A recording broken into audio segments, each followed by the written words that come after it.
Les céréales nous régalent, mais pas seulement, elles font aussi partie de l'alimentation des animaux ou encore entrent dans la composition des bioplastiques et des cosmétiques. Aujourd'hui, place à la technologie et à l'innovation au cœur des recherches sur les céréales.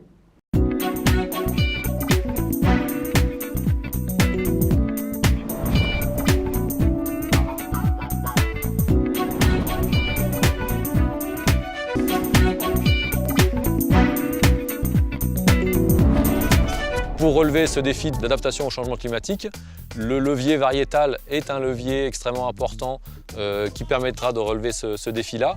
Et pour pouvoir créer les variétés de demain qui soient moins consommatrices en eau, on a besoin de maîtriser la pluie qui tombe sur ces parcelles-là pour pouvoir les mettre en condition de sécheresse. On se dote ici d'un dispositif qui, comme vous pouvez le voir, un dispositif de toit roulant. Donc c'est des toitures qui sont capables de se déplacer sur des parcelles agricoles, comme on voit ici derrière nous. Notre objectif, c'est d'empêcher de pleuvoir dessus, c'est de pouvoir maîtriser la quantité d'eau qui tombe sur la parcelle que l'on teste. Donc bien évidemment, le dispositif est équipé d'une station météorologique. Une station comme celle-là sera aussi capable donc de fournir l'information au toit roulant derrière, qui automatiquement, en cas de pluie, seront capables de se déplacer et d'aller venir protéger les parcelles à protéger.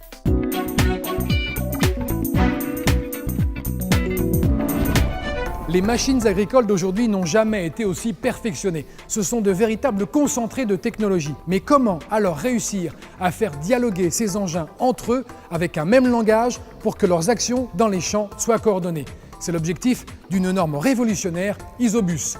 Les explications de Yannick Guillaumard, passionné de machinisme agricole qui aide les agriculteurs à utiliser facilement ces nouvelles technologies.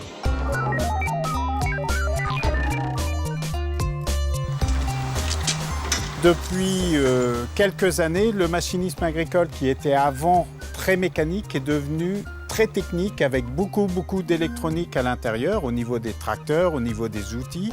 Et il y a une forte demande de formation pour expliquer ce sujet très complexe et ils permettent aux équipementiers de développer de nouveaux produits.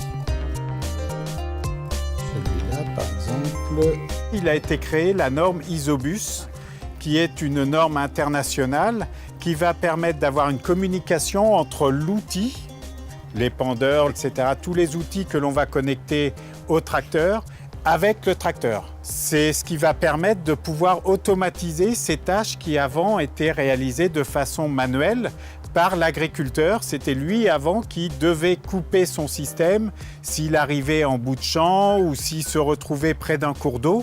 Donc moi, ça me passionne de participer à cette évolution.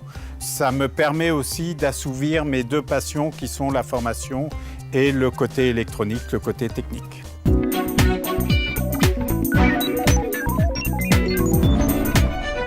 Avant de se quitter, la réponse de notre expert à la question insolite du jour. Il paraît qu'il y a des céréales dans certaines cartes bancaires. Est-ce que c'est vrai? Oui, aussi surprenant que cela paraisse, c'est vrai. En fait, c'est plutôt des cartes bancaires qui peuvent être fabriquées avec de l'amidon qu'on extrait du blé ou du maïs. Alors, ce qui peut sembler surprenant, c'est que les gens voient l'amidon avant tout comme un ingrédient alimentaire. Là où c'est moins surprenant, c'est qu'à côté de ces utilisations alimentaires, l'amidon, depuis des millénaires, est utilisé soit en cosmétique, soit en pharmacie, plus récemment dans le papier carton, le textile ou des produits chimiques. Et c'est là que, ce qui peut paraître surprenant l'est moins, on peut utiliser de l'amidon pour fabriquer du plastique, donc du plastique végétal renouvelable. Et vous voyez tout de suite l'intérêt qui est de substituer au pétrole, qui est un carbone dit fossile, un carbone d'origine végétale, c'est-à-dire renouvelable.